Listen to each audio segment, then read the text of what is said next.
You're watching the Chaos Protocol on Transplanar RPG, an all-transgender, people-of-color-led dark fantasy TTRPG show set in an original non-colonial, anti-Orientalist multiverse. If you like what you see, please consider pledging to our Patreon to support the show and get access to a patron-only after-show, early podcast episodes, GM notes, character sheets, and even the chance for your tabletop OC to cameo in our series. Thank you so much for watching, and enjoy. The Chaos Protocol is a dark fantasy series that may contain content that is triggering for some viewers. Content warnings for this episode include sex, romance, flirting, complex relationships, heights, wolves, fantasy violence, blood, gore, guns and firearms, body horror, and references to romantic jealousy. Arc 3, Episode 14. The Blood Will Not Run. From Praying Beside the Teeth That Killed Me, by Connie Chang.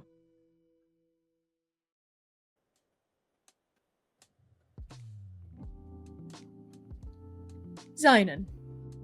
You return to Elegy Apartments first. The living room is empty. As you set foot inside, a welcome respite from the grease and the steam and the blood of kissing up to House Kubatoon. The hour is late, the moon is high, dawn is a memory away, close enough for you to be mindful of rest soon, but not so close that you can't while away some time in thoughtful study. Where do your feet lead you in the apartment? Xainan enters, puts his hat on the hook that seemingly is perfect for it, takes his jacket and his kimono off, puts them in the closet, as he should, walks past the dining table and towards the door. He's gonna go take his harness off, finally, after a day of sweating into it, and maybe, I don't know, see if there's a change of clothes. That's nice. Yeah, you are quite eager to get out of these sweat and grease and steam and blood spattered clothes. And Xainan, as you draw closer to your shared bedroom with Seir, you hear noises beyond the threshold, muffled noises, but they're quite insistent. And when you turn the knob and you push open the door, you see Seir and Yinghe. Very entangled, very busy. Oh. Xainan stops at the threshold, takes all this in for just a moment, and then recedes back and closes the door. The door closes behind you, and the noises once again grow muffled. The soundproofing here is actually very impressive. And Xainan, your bedroom, every part of the bedroom is quite occupied right now, so how do you spend your time? Well, given that he's not interested in putting on worn hanfu that's scattered around his room, Xainan is going to excuse himself and go to the living room and find something to do. So the first thing that catches his eye around the living room is the bookshelves. Books are something to do that isn't changing clothes, so he'll just sit and read until he has access to anything again. Books are something to do. Something to do. And then you hear something rattling in the knob. Key. Lumièra's key. Thank the gods. Lumièra's key. The knob is turning. Lumièra's coming in. Xainan stops, turns to look at the door. I think he takes a moment to just, look over the bookshelves and try and, grab something quickly before going over and kind of intercepting Lumièra, because it's quiet. It's not that quiet. What? I have a paper that is due in less than a week. Do you have a way to write that? Of course, I just have to go to my room and get my laptop. All right, Who's do that. busy? Seir and Yinghe are occupied. And Lumièra's face just... it goes through a bevy of emotions, and you can see them dance across her face as fast as you see them show up before she steals herself. Good for them. And she turns and walks to her room to go grab a grab her laptop. You hear those muffled else. noises briefly as you walk into the shared corridor, you grab your laptop, and you go back into the living room.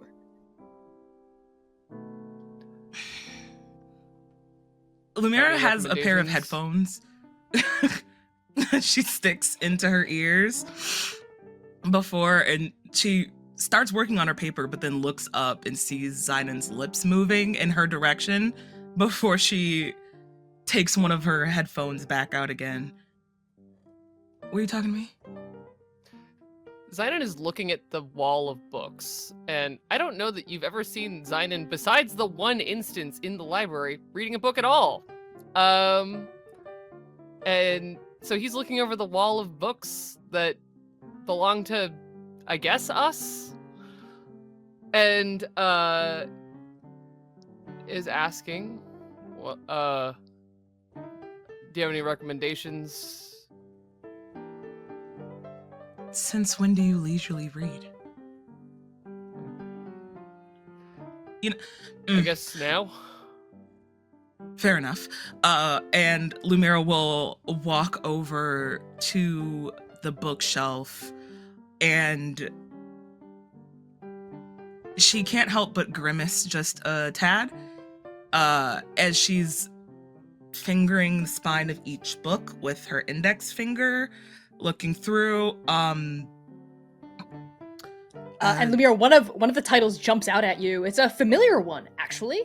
It's the one Xainan was reading back at the Syndicate, the one you walked in on him reading. It's here now. The title reads, Passions of the Godspine. Well, this seems as good as any other. And Lumièra will pluck it off the bookshelf and hand it over to Xainan. Read your smut book. Oh. Of course this is here. Why wouldn't it? You didn't bring it? I guess I did. I mean, it was in my stuff, but and he motions to the, like, vampire hunter harness that he's wearing and otherwise relatively trim clothes. I guess fate put it here for me. Perfect. You know, I think I'm gonna go and, go for a little walk with this. You wanna maybe go upstairs? Give them some time.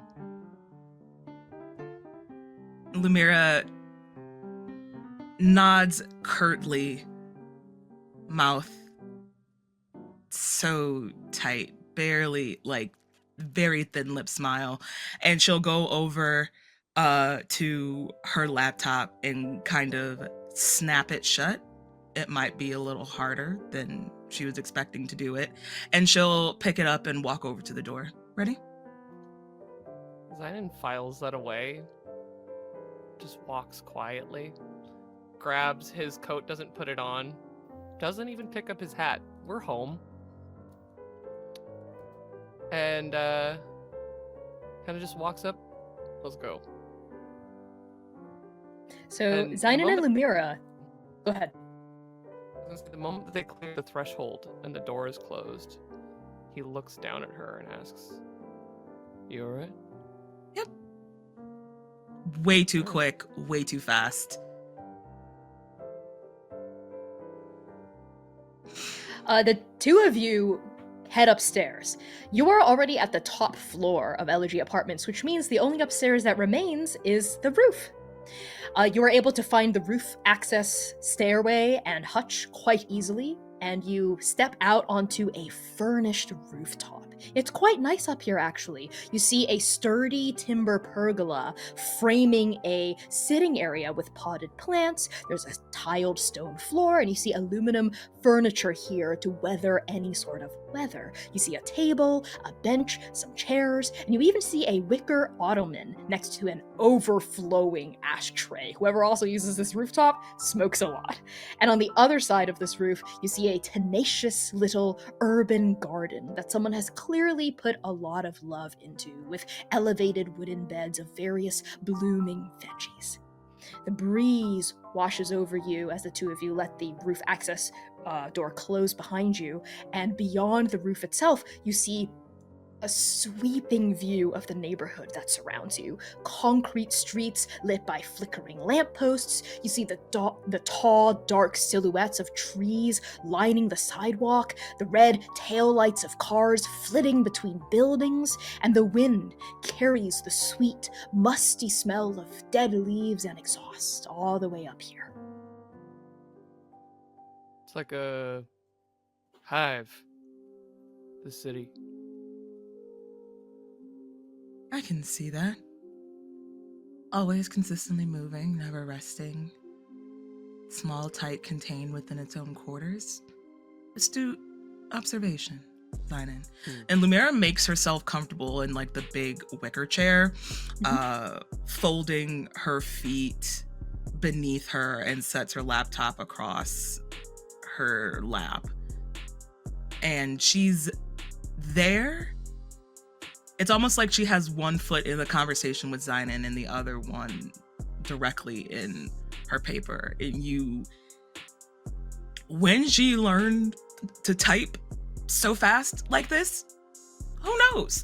But her fingers, you hear the clack of keys as her fingers are sliding across the keyboard, the tips of her fingernails making that acrylic sound across the keys.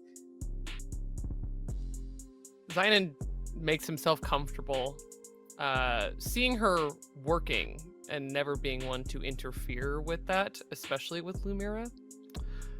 He keeps himself a little bit busy by pursuing whatever is inside this book. Sure, he's reading The Passions of the Godspine by Dalapati Sayyid. It seems a bit florid in his taste. But yeah, he's not reading the text. Sure, he's reading the text, but the thing that he is drawn to is if they are in there on the plane of Inferno, the annotations. They sure are. They've followed you here to this plane of existence. As you take your seat, presumably also around the table, close to Lumièra, you crack open the spine and you resume where you kind of left off last time you were here, in the middle of a chapter. What's happening in the book itself is rather contrived. There's some fake dating arc in this location called the Championship of Nabal, where the heroine and their latest love interest of the week is attending a masquerade ball and pretending to be dating each other to get information about whatever plotline is happening. But what does draw your attention and in fact illuminates your perception are the margins crammed full of notes in this particular scene. You recognize Artemis's handwriting, and you also recognize Han Wuyin's handwriting. They are writing notes back and forth to each other. They're arguing in the margins about what's happening in the scene. And on the surface, what you're reading, what they're arguing about, is Wuyin really doesn't like the love interest. He thinks that he doesn't belong with the heroine, that he's her, again, flavor of the week, that this love interest feels like a totally different author came up with him, and that this plotline sucks. Artemis is very staunchly and tersely defending the love interest. She's telling Wuyin to give him a chance, that he might grow on the reader if he opened up his mind, and that he deserves the opportunity to dance at the ball with the heroine, just like Wuyin's favorite love interests do. I think the first thing that strikes Xainan about it at all is Wuyin disliking literally anyone. And especially disliking a party. Someone at a party? It's very uncharacteristic of Ta to dislike anyone. And I think he reads those notes in particular in the exchange, and with some interest not only towards Wuyin, but also Artemis defending what is essentially a tawdry novel. He's completely fascinated and trying to almost see through the words, and knowing what he knows about trans, knowing what he knows about the hands, is trying to see what they're getting at, what the heart of this disagreement really is, because there's no way they're arguing about a kind of passing love interest in a strange novel from somewhere. Sure. You can roll. You're gonna have to roll to figure out Yeah. exactly what's happening here. Your position will be controlled because there's no risk here of just parsing the text, but your effect will be limited. Because whatever code, whatever cant the hands are writing in is completely beyond you at this moment. Yeah. So what action would you like to invoke? I think it's gonna have to be survey. Survey. Okay, sounds good. How many pips do you have in that? 1. Okay, roll 1d6. Remember, even if you get a 6, it's gonna be a limited effect. It's a 5. A 5. Okay, so that is a partial success.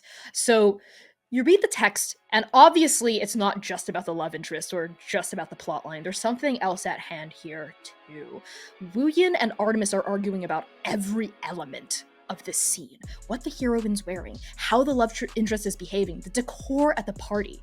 It goes on and on and on. This is clearly a very important disagreement that they have, and you notice that the ink is rather old. Can't exactly place it with a mixed success. It could be a decade old, 2 decades old, you're not sure. But whatever this argument was, it was some time ago. And it ends abruptly. There's like no resolution to it. No side seeds. They're ground. It just ends.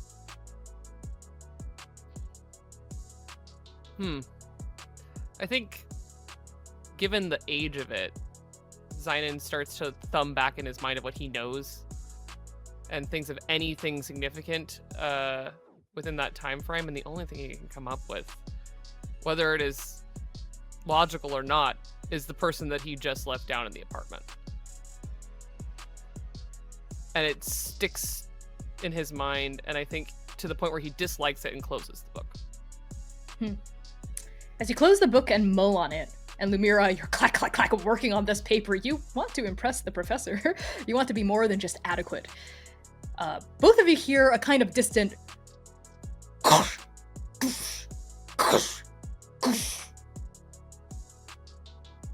What is that?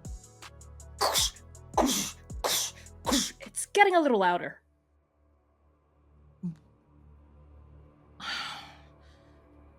Lumièra, already starting to grow frustrated with her paper, kind of slams the lid shut on the laptop again and gets up in a huff. What now? What now? It's getting louder and louder and louder, closer to you. It's coming from the side of the building? Okay, scale-wise, how loud is it? Very loud, extremely loud, and getting louder. Lumièra, you see something, I think, very quickly as Xainan starts to become uneasy. All this talk of the other parts of the city that he does not understand earlier this evening kind of creeping in, and a bullet falls out from under his hair. And another one. As he steps closer, they trail behind him towards whatever that sound is. You're going toward the edge of the roof? Yep. Okay, Xainan, you stand up and you start walking. Lumièra, you hear a tink, tink, tink on the floor as these silver baubles start falling from Xainan's head. You look at the ground and you see malformed, half-shaped shell casings. These aren't fully formed spendable rounds, Xainan. They're half-made, not quite there, not quite full yet. You take a step closer and closer and closer to the roof, and Seir, in the middle of your activities with Yinghe, your partner suddenly pulls away and pauses. What? Wait, did you hear that? Seir snaps towards his head towards the side. Do I hear anything? Both of you do, in fact. You don't just hear something, you see something. There's a window here. And you haven't drawn the blackout curtains yet, because there's no need to. But then the two of you see something flush past the window from the bottom to the top, just very quickly. It rattles the frame of the window, a gray blur, and it's gone. What the fuck was that? Xainan and Lumièra, back on the roof. A massive claw reaches over the red brick lip of the roof. 5 talons, each the length of your arm, bite into the brick, crumbling pieces of it onto the tiled floor, and lifting itself into full view, the sheer size of its head blotting out the rapidly waxing moon, is the werewolf. Gray fur, tough and impenetrable like barbed wire bristles from a lean, muscular form bound in ropes of sinewy muscle, it lands on the roof with surprising agility given its enormous form. Strips of clothing, once human, dangle from its body, the shredded memory of a corduroy jacket, the vague suggestion of jeans. It is 9 feet tall, with a vaguely humanoid body. Jagged ears swivel atop an enormous head, glowing yellow eyes fix onto the two of you, and an old scar runs across a muzzle the size of a truck's front grille. And when it speaks, you catch a flash of razor-sharp canines, each the size of your hand. Found ya. Run! The werewolf pummels toward you. It punches into you, and it will slam you to the ground. And you are going to take damage here, Xainan. At least level 2. Would you like to resist it? Yeah. Okay, so you can resist any consequence, including harm. There will be harm from this at any time. Yeah. It's automatically effective. You just have to make a resistance roll to see how much thirst it costs you. So tell me how you're trying to maneuver out from being absolutely just shredded by these claws as it pummels into you. I think Xainan, he resists it, but by moving towards it, he is trying to body this attack, and in doing so, trying to actually move between any like claws and seeing Kelliga's injuries in his head, trying to think of how to avoid the maw as much as possible. Okay, so you're basically gonna be able to slip past them and maybe only just get like rudimentarily grazed, not enough to take harm though, because your resistance will allow you to do that. So I'm gonna choose the attribute here. It's gonna be body. So roll your attribute rating. All right. You currently have 0 thirst, right? You're well fed? Yeah. Okay, so we're not cutting any dice. That's a 6. That's great. So it's not gonna cost any thirst, actually, because you do really well. You would have taken off 6 thirst, and it was only gonna cost you 3. So it was gonna cost you 6, and you remove all of it. So you move toward it as it pummels into you, and you slide past a huge snapping maw, and those raking claws that just dig into the tiled floor and create gouge marks half a foot deep and multiple feet long all over the stone. And then now you're between its legs, but then it snaps its head back to look at you with, again, frightful agility. For how huge this thing is, it's really fast. Maybe even faster than you. Lumièra, what do you do? I think Lumièra is stuck still for a moment as she heard Xainan's instruction to run, and she did turn to do so before she saw that flash of fur, and it was on top of Xainan. Now she's stuck in her spot. She doesn't want to leave him.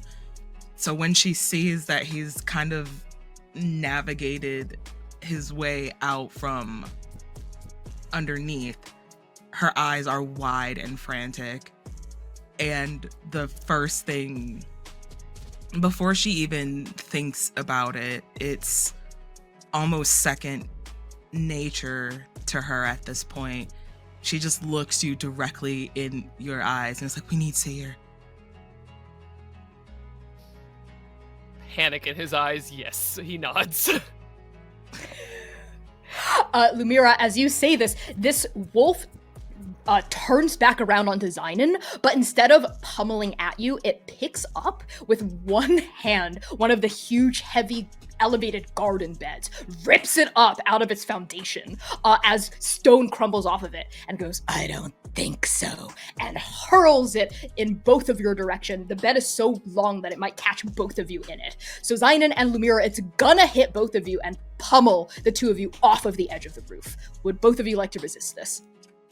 Yes. Okay, so I'm gonna need you both to make a Connie, resistance roll threatens your again. life. Do you want to resist it? I mean, I always have to ask. I gotta ask because of the system.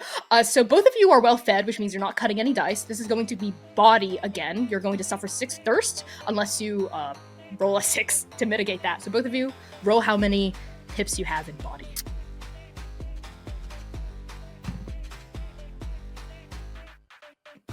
What did you get? Oh no, it's excited. I What'd rolled you get, a Lumièra? 6. A 6. Perfect. What about you, Xainan? 2 1s. That's not good. That's not good at all. Let's do Lumièra first. How do you resist this as this huge garden bed comes flying at you, soil going everywhere? It's gonna impact you in half a second. I think Lumièra, one thing about Lumièra, she's always been able to, even when everything is, all senses, danger and everything has been heightened, she's always had this very perceptive ability to slow down real time in her mind's eye. So when she sees this massive garden bed coming for her and Xainan, she does a quick assess around the area to see if there's any way she can move to get out of it. Doesn't find one. So the next best thing is to just drop to the ground. And I think Lumièra, almost like Matrix style, as the flower bed is coming towards her, leans back as it just barely brushes across her face. I love that. Xainan, how do you avoid it? Because even though you rolled low, you still avoid it. You just mark a lot of thirst. Yeah. I think the whole thing kind of has him a little bit uneasy because he's so comfortable. But I think that the garden bed comes flying at the same moment that he goes to reach for literally anything on his utility belt. He's so desperate, he's just running on instinct, and he reaches back, and his hand is actually on the spyglass on his hip that Lumièra gave him. Okay. And he just doesn't fully move out of the way fast enough because he's so caught up in trying to do something, anything. Okay, yeah. So what your resistance roll means is you will resist any consequence automatically. So you won't get hit by this thing and you won't get punched over the edge of the roof. You're just marking thirst because of it. So how are you dodging out of the way of this flower bed? I think he sees it just at the very last second and drops to the ground. Just fully drops under it. Because he and like is fully like looks down at his hand and is like, why am I holding a spyglass? And is now still in the fight. Yeah, totally. You drop down, Lumièra does a back bend, and there's like a moment in slow-mo as this flower bed arcs over the air, and then it goes over the edge of the roof. There's half a second, and then you hear a crash, and then a car alarm go off, and some glass shatter. And Seir and Yinghe, I assume the two of you have like run in the direction of the noise. Abso-fucking-lutely. Sayyid didn't have enough time to put on a shirt. He just threw on some sweatpants and is charging up the stairs, parkouring. Yes. Yinghe's hanfu is like half undone, right? So like part of it is off of their shoulder, and that is when the two of you bust open the door onto the rooftop, and you see this massive fucking lycanthrope having just hucked an entire flower bed over the edge of the roof, and Lumièra and Xainan both on the floor, right, having avoided it. And as soon as the door opens, one of those huge ears swivels in your direction without missing a beat. This werewolf digs its claws into the foundations of the roof and lifts up a slab of concrete. It rips up a stone tile, throws it up into the air, and punches it into you and Yinghe's direction. Would you like to try to not get smashed by this thing? Absolutely. And as soon as Seir crested the threshold of the rooftop, he yells out, "Nova!" And I will attempt to resist this. Okay. Boop, boop. Body, please. I want to wreck it with my body. Let's go. Yep. What is it? Okay, so I can choose, right? Oh, wait, this two. It just says No, two. I for a resistance roll, I tell you the attribute. It's unlike Okay. an action roll. It's going to be body. Yep. So I've got 2d6 in this one. Okay, that's good. 6.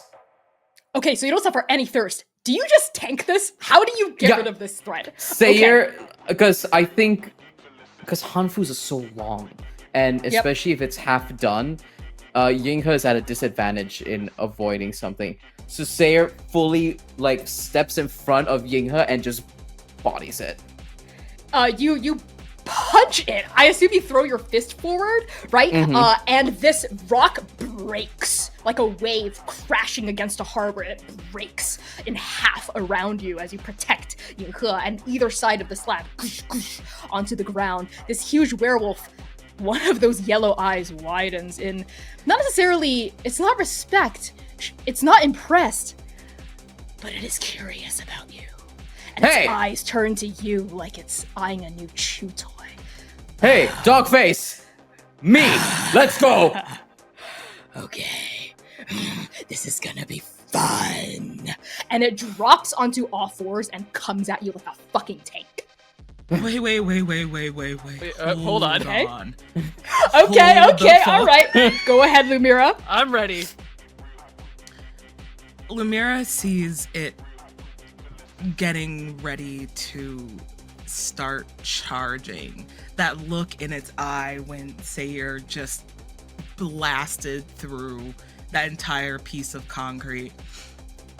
And she's not 100% sure where it comes from. But she just looks directly at this werewolf. Her eyes are wide and terrified, but her body stature gives confidence. And she looks at it and goes, "Now why on earth would you break up this perfectly good rooftop when we clearly can just have a conversation?" I'm gonna use my new ability that I got with my level up. Okay. The Old Tongue.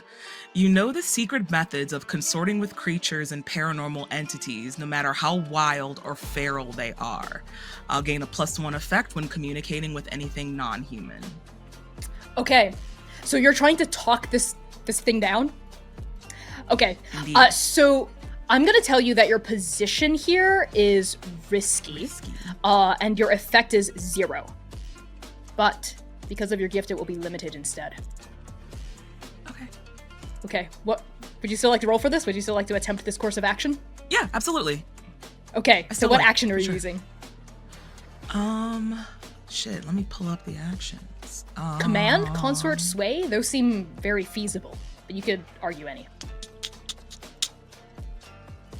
I don't have anything in any of those, but I'm still gonna try. Let's do sway. Sway, sounds good. So that's going to be 2D and you take the lower, and you cannot crit on this. Fair enough. I don't crit anyway. 2. Okay, that is going to be a bad outcome. As you say this, this werewolf pauses briefly as it was lumbering towards Seir, snaps its head over its shoulder in your direction, and just lets out a "I'm afraid we're way beyond the point of talking, Lumièra. I'm here to teach the 4 of you a little lesson in pain." And it lunges for Seir. Seeing this werewolf square up to Nova, and holding that spyglass ignites something in Xainan that he does not fully understand, but he's been literally sweating bullets. And as he stands there holding the spyglass, he raises it up, and from the black ink tattoo of cracks that just ever so slightly cover the gift of creation given to him in the city of heaven, black ink turns into molten gold that runs down his arm that matches the brass of the finely made scope that Lumièra made for him, that lives mounted on the top of a rifle that none of you have ever seen. But it's the rifle that Xainan learned how to shoot with, that he holds in his hands, made of molten gold, and he raises it up with silver bullets mounted in it, and he just says, "I'd think that over if I were you." It completely ignores you and barrels into Seir. So those, are you gonna shoot? You're gonna pull the trigger? Yeah. Okay, you're gonna pull the trigger as it collides into Seir. So I'm gonna resolve you trying to shoot this thing first. Yep. So your position here is risky. Your effect is, you're using silver bullets? Yep. As Did part you of manifest his, them from arcane your implements? Head? Okay. Does it tell you how many bullets you have? No, it just, I have a fine ranged weapon. Okay. And I have arcane implements, which in this case are monster hunting tools. Okay, so I'm gonna first, before we do anything else, have you roll 2d6 to see how many bullets you have on your person. Okay. How many silver bullets? 4 total. 4 total? Okay, you have 4 bullets. That's not bad. So your effect here will be standard. Okay. What action are And, you using? I would like to also, I have my sharpshooter ability that saved us during the assassination attempt. And so I will push myself as I attempt to hunt this monster. More monster hunters, Okay. aren't we? You will take 2 thirst and gain +1d in that case. So what action are you using? And it also will push me, for the record, up to 8 thirst. Woof. Jesus Christ. That's not good. You've got only like 1 box left, right? Okay. Yep, correct. But the sharpshooter ability, I have to push myself to use it. And I can unleash a barrage of rapid fire to suppress your target. Okay. Noted.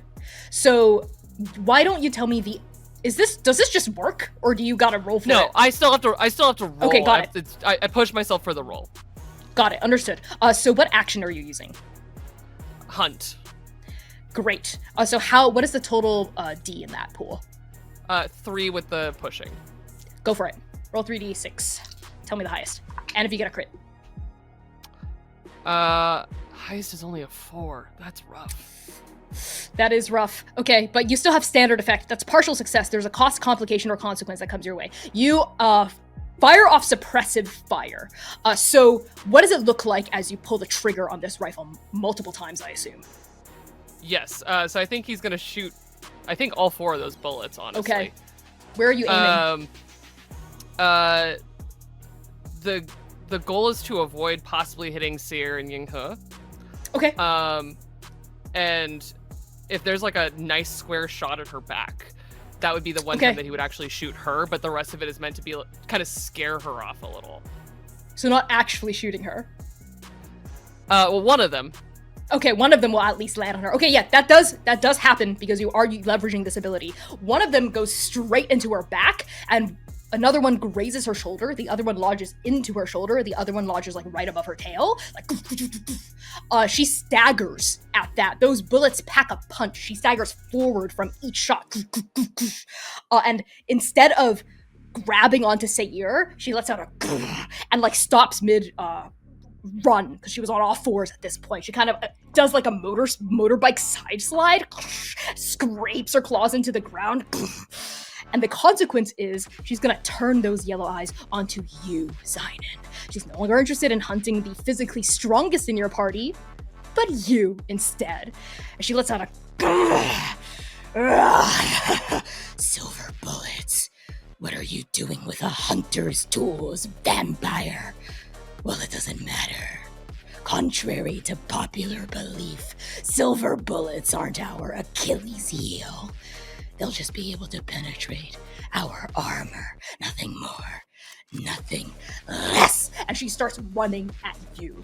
Seir, she's quite close to you when she's literally turned tail and has gone for your teammate. What do? I want to attempt to body slam her into the ground. He hears Xainan and Lumièra's plea, and I think he has like his right arm cocked and ready to like pummel her in the face. Here's Lumièra and Xainan's plea and attempt to de-escalate. He pulls back that arm and holds up his left arm with patience and is going to hook under her armpit and attempt to like move, like suplex her onto the ground so you can hold her down. Okay, sounds good. So, what action are you using? I am going to use fucking wreck, baby. Okay, Violent Dorian, everyone. Let's go. Your position here is risky. Your effect is limited. She is much bigger than you. Sure is. Roll however many do you have in that pool. So, interesting. Is there a moonlight? Yeah, there's moonlight shining down on this entire roof. That is an additional d6 for me. Okay.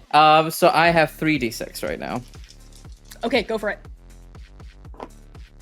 Oh, there's a 6. I'm rolling really well today, y'all. 6. Yes, that is good. That is a full success. So your effect is still limited. You do not suplex her, but you do grab onto her back as she's running towards Xainan. So you've grabbed onto the back of this wolf and you're like, oh, like she's a fucking bronco. And it hurts, Seir. Her fur is like barbed fucking wire and it bites into you. You're going to take a lowest tier harm of scratched. You're kind of just getting like raked across by her wiry fur. Would you like to resist this or are you going to take it? I'll resist this, yeah. Okay, that's going to be a resistance roll. That's going to be body. Body. All right, I got 2 in here. Roll for it. Yeah, I'll roll for it. Please. 5.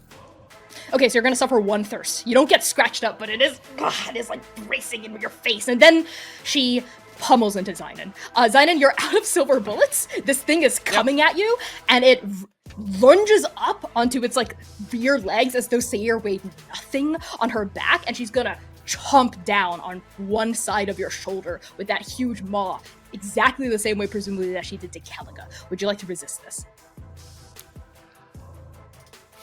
If you tried, it would do more harm than good.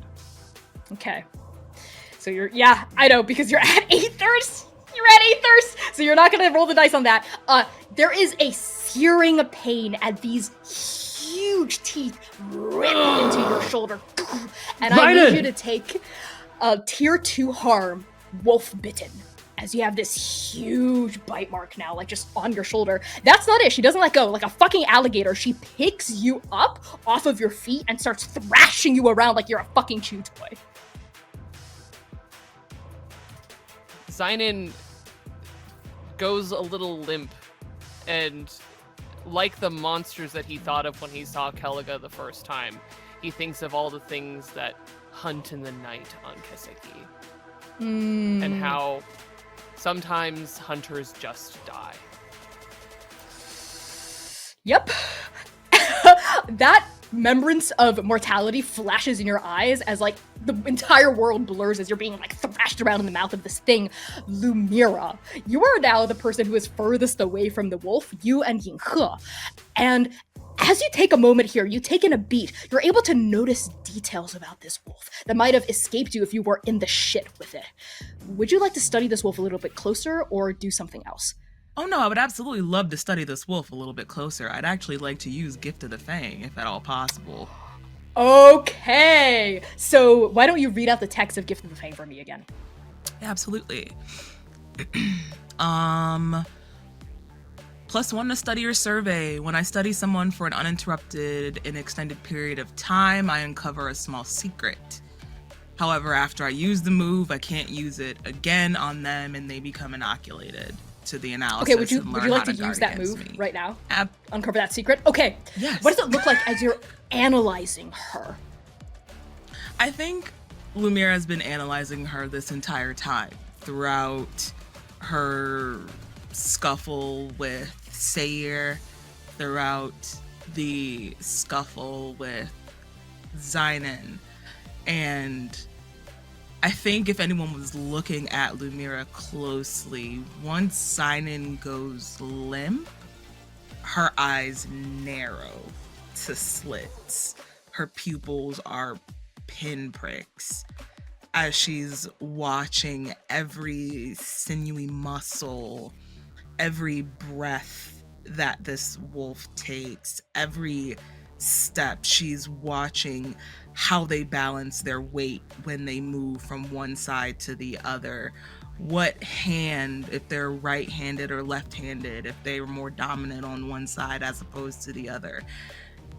She's combing over this wolf with a fine-tooth comb, looking for any secrets, any vulnerabilities, any weaknesses that can easily be exploited at this point in time. Her concern is Xainan. Exploited? That remains to be seen, but you do uncover something very interesting and horrifying, Lumièra. This wolf? She's holding back. She's not fighting to kill. She hasn't been. If she was, you'd all be dead by now. She's just fighting to maim. She's playing with you all. That realization sets in, and then you notice Yinghe starting to move toward her, not having noticed the same thing that you did. She immediately puts her hand out by Yinghe. Don't go yet. No. What? But Seir They're and holding- Xainan, they're in... She's holding back. If she wanted us dead, we would be now. She's playing. What? Seir! And this wolf drops Xainan. You are bloodied, you are mangled, and then she goes, Don't think I've forgotten about you. and a huge limb comes back, grabs onto you, and rakes across your body. Right across your back to throw you onto the ground. Would you like to I resist rushed to this? Xainan side. I will attempt to resist this, yes. Okay, Lumièra, you're running towards Xainan, who's just been let go. You are resisting this, so I need you to roll body against here. I will. I'm going to invoke my fun Gift of the Moon and add a D to this because it's all rolls made in the light of the moon. Jesus. Okay, yeah, sounds good. Jesus. Hey.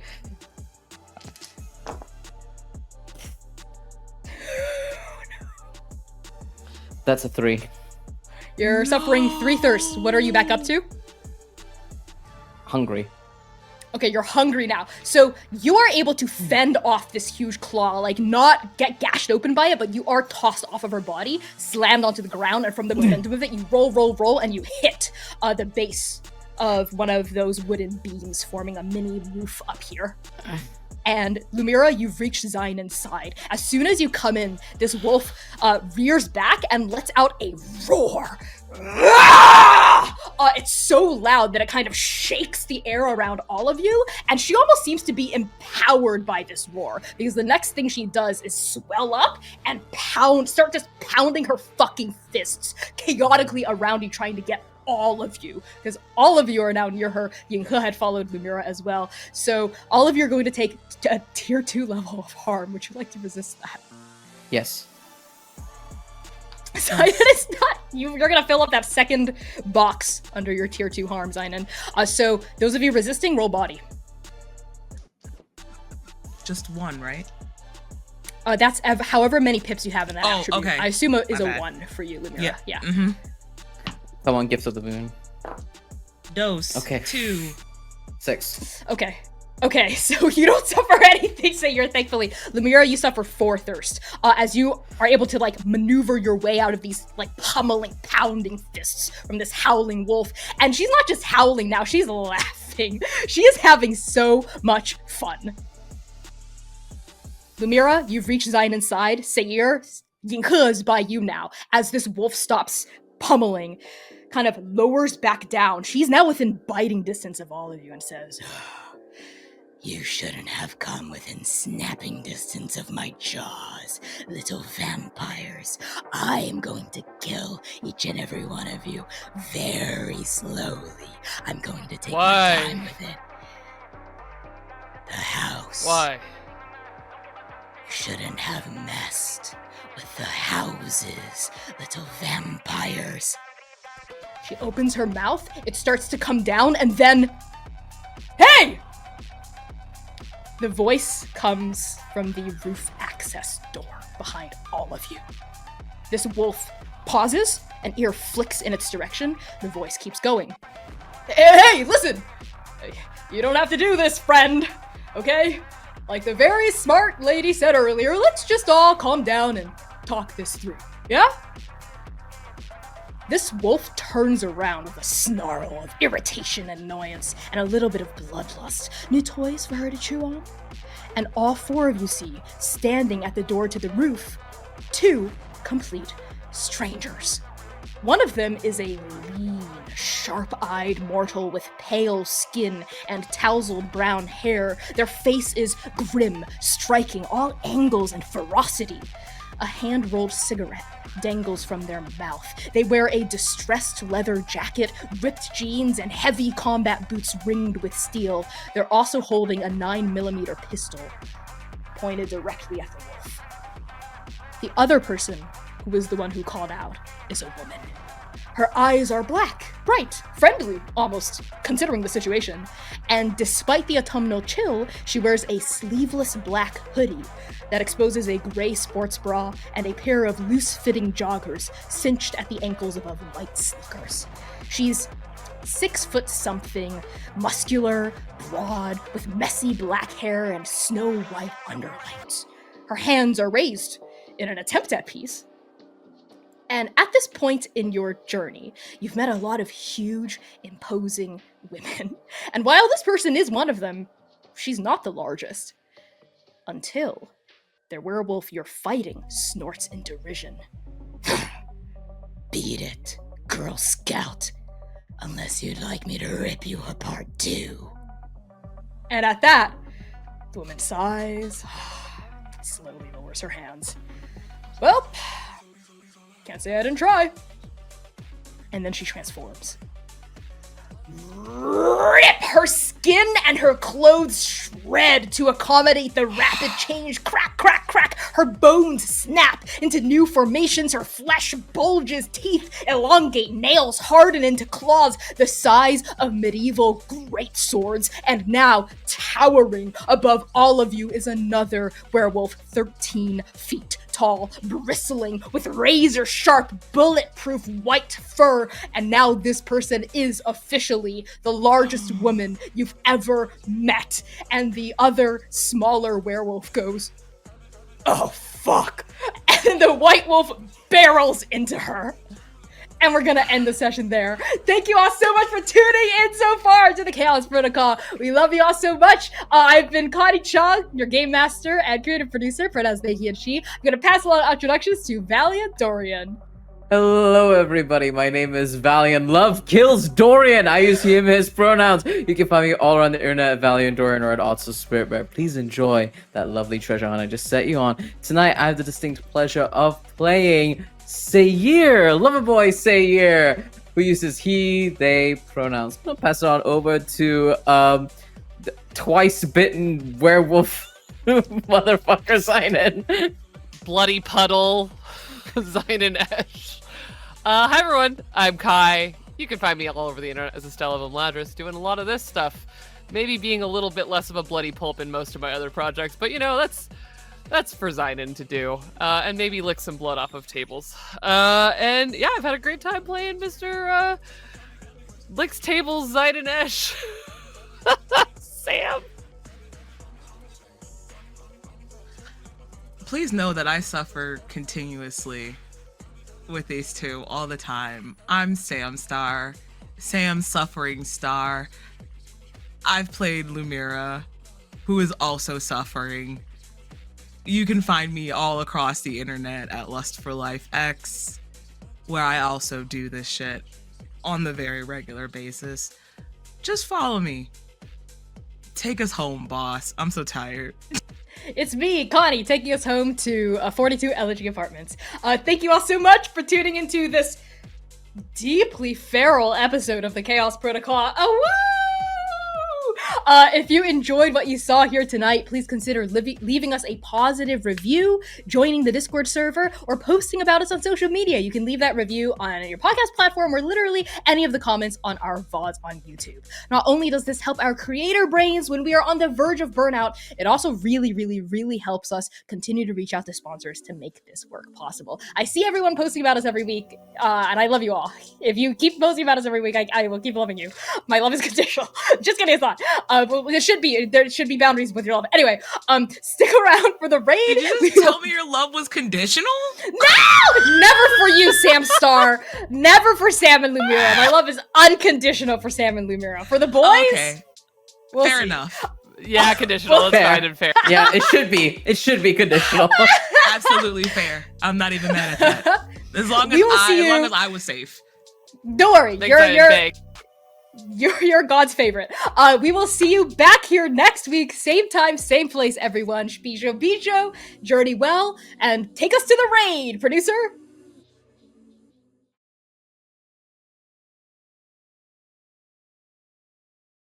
Howdy, Transplainers! You know what time it is. It's sponsor Connie time with a word from Hero Forge.